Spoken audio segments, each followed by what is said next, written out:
এটা আমি মানে নিষেধ থেকে কখনো আমি সহ্য করতে পারি না। তাই আমি এখন আশা করব যে এই হত্যাকাণ্ডের সাথে যারা জড়িত হয়েছে, জড়িত ছিল, যারা হত্যাকাণ্ডে সরাসরি সম্পর্কিত ছিল, তাদের মৃত্যুদণ্ড আমি কামনা করছি।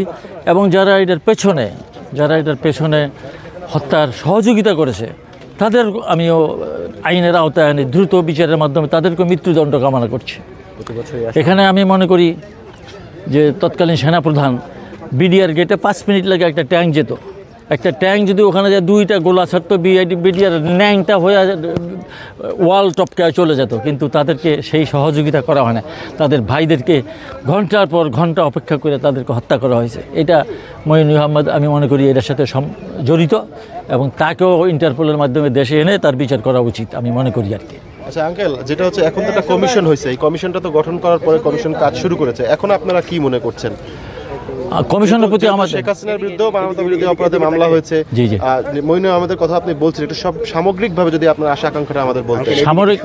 সামরিক আশা আকাঙ্ক্ষা হলো যে আমরা আশা করি এটা একটা উচ্চ পর্যায়ের স্বাধীন কমিশন গঠন করা হয়েছে। এখান থেকে একটা সত্য উদ্ঘাটিত হবে এবং জাতি পরিপূর্ণ সত্যটা জানতে পারবে। জি, জাতি পরিপূর্ণ। আচ্ছা, আমার সেকেন্ড থিং হলো আজকে আমি এখানে জি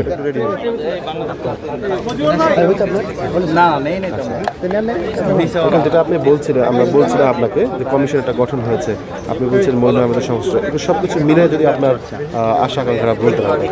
যে একটি স্বাধীন তদন্ত কমিশন গঠন করা হয়েছে এবং এটার যিনি প্রধান তিনি অত্যন্ত মেধাবী এবং উচ্চমানের একজন সেনা অফিসার।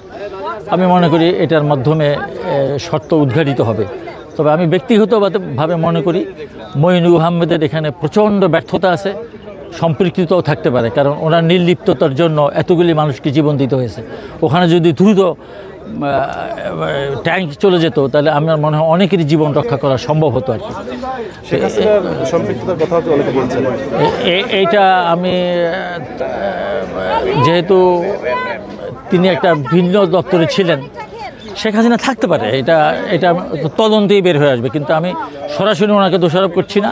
তদন্তের মাধ্যমে এটা প্রমাণিত হতে পারে, ঠিক আছে না?